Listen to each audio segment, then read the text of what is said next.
warahmatullahi wabarakatuh. Wilujeng sumping di channel YouTube Kamila Atalia. Urang diajar bahasa Sunda sasarangan yuk. Satajan di kawitan tong hilap tulis jenengan kelas sareng sekolah hidup di kolom komentar. Nya, minggu ayeuna urang lajengkeun kana kecap rundayan. Minggu kamari urang ngebahas ngeunaan kecap rundayan rarangkean hareup sareng tengahnya. Tah ayeuna urang lanjutanana.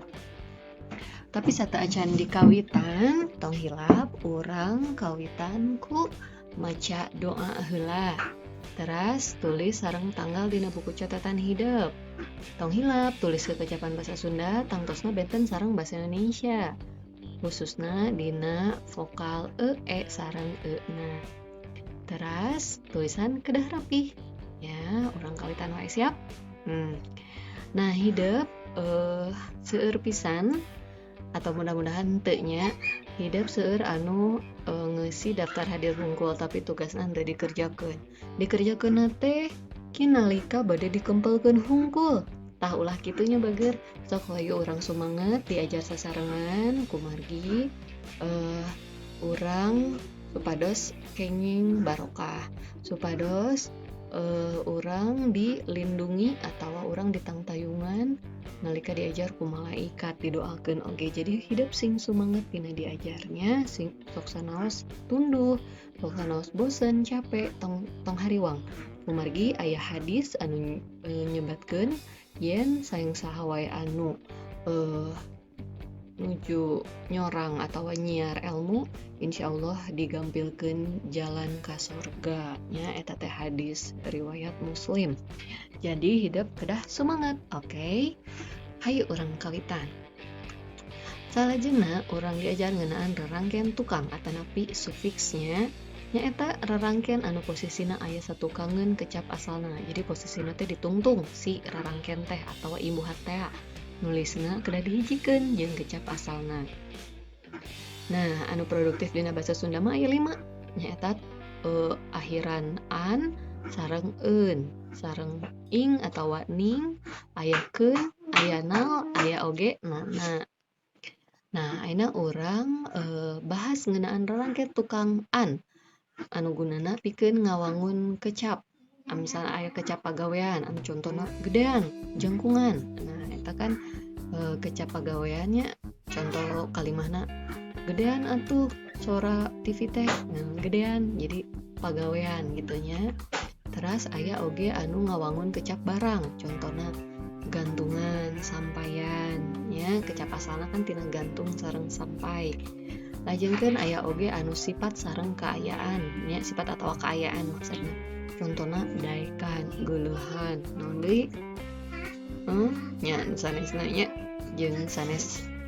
Nah, ayeuna lajengkeun kana rarangkean tukang eun anu gunana pikeun ngawangun kecap barang, contona dahareun, beuleumeun, atawa anu ngawangun sifat atau kaayaan, contona cicingeun, handapeun, jeung sabagena. Urang lajengkeun kana rarangkean tukang ing atawa ning. Gunana pikeun ngawangun kecap partikel, contona wantuning, awahing, enggoning, jeroning. Tah ieu mah memang jarang diangge dina obrolan atau paguneman sadidinten ya. Tapi aya wae nu ngangge hidup terang hartosna wantuning, awahing, enggoning, atanapi jeroning. Salena tina kecap asalnya pokona leungitkeun wae kecap ing atawa ning tah eta kecap asalna. Urang lajengkeun aya rarangkean tukang keun.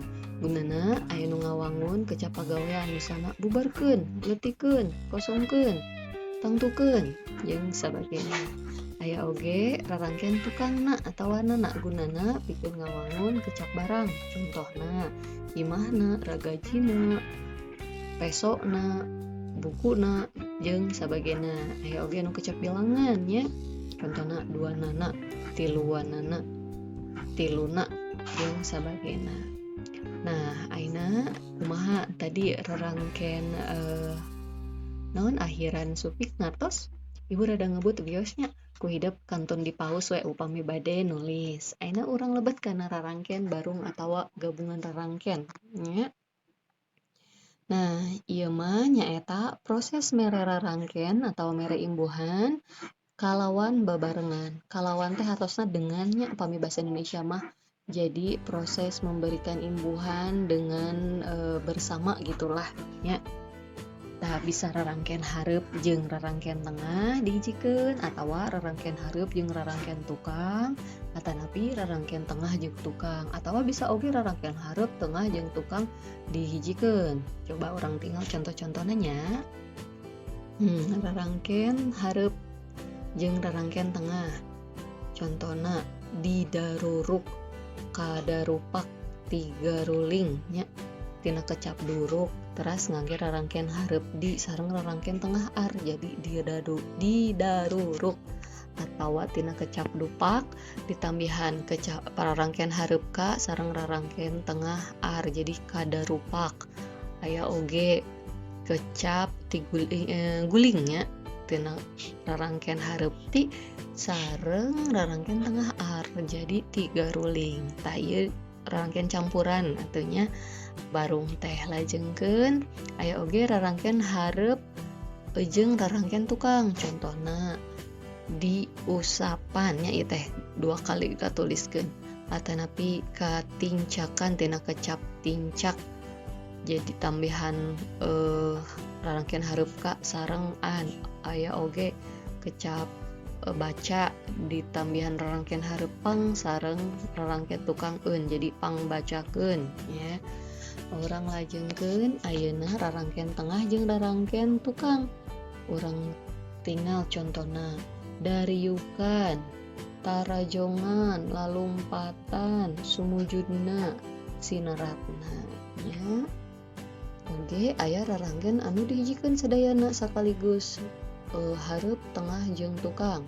Contona diparalingan, katarincakan, pangmarukakeun nya. Diparalingan teh tina kecap paling maling nya ditambihan kecap rarangken hareup di ar sareng an nya jadi diparalingan. Atawa tina katarincakan tina kecap tincak ditambihan rarangken hareup ka rarangken tengah ar ditambihan rarangken tukang an jadi katarincakan. Atawa pangmarukakeun nuhunnya sami eta oge. Nah, ayeuna tos rengse kumaha materina ngartos. Pama tengatos mah mangga tiasa ditulis dina buku catatan hidup kumaha patarosanana atanapi ku hidup langsung wae tulis dina kolom komentar. Kangge pancena, aduh cenah ibu masihan wae pancen.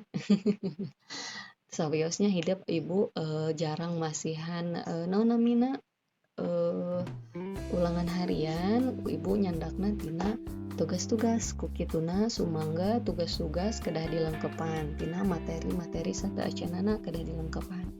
Nah kangge pancen ayeuna kawilang gampil urang tinggal pancena aku hidup teangan contoh sejenna tina kecap-kecap rundayan tadi nya terai tina tuluy jeung teras jadi terai. Tuluy larapkeun kana kalimah nya. Contona ieu ku ibu dicontohan tong diturutan nya. Contohna misalna anu pertama teh kecap rundayan naon rarangken hareup di nya. Nah ku hidup pilarian misalnya teh kecap anu sanesna ibu pasieun contoh di telepon. Terus ku hidup damel kalimahna di handap kamari kuring di telepon ku nini nu aya di Cimacan cenah sono ka kuring. Nah damelna dua-duanya tina hiji rarangken teh tina misalnya ieu kecap rundayan nu make rarangken hareup di. Nah damelna dua gitu. Contohna ibu ieu di telepon sareng di topi.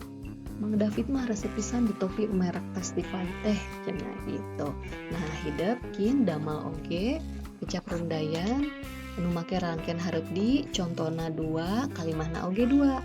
Teras kecap rundayan anu make rarangken hareup ka contona dua kalimahna dua. Teras anu make rarangken hareup pi nya sami contona dua kalimahna dua. Pokona mah sadayana contona dua kalimahna dua nya.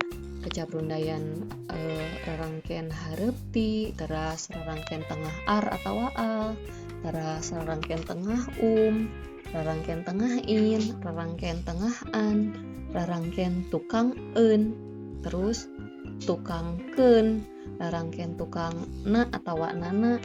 Teras rarangken barung hareup jeung tengah nu dihijikeun. Teras rarangken barung hareup jeung tukang. Rarangken tengah jeung tukang sareng anu dicampurkeun sadayana rarangken barung hareup tengah jeung tukang. Pilarian contona 2 oge dikalimahkeun duanana. Sakitu wae. Ngartos sidap.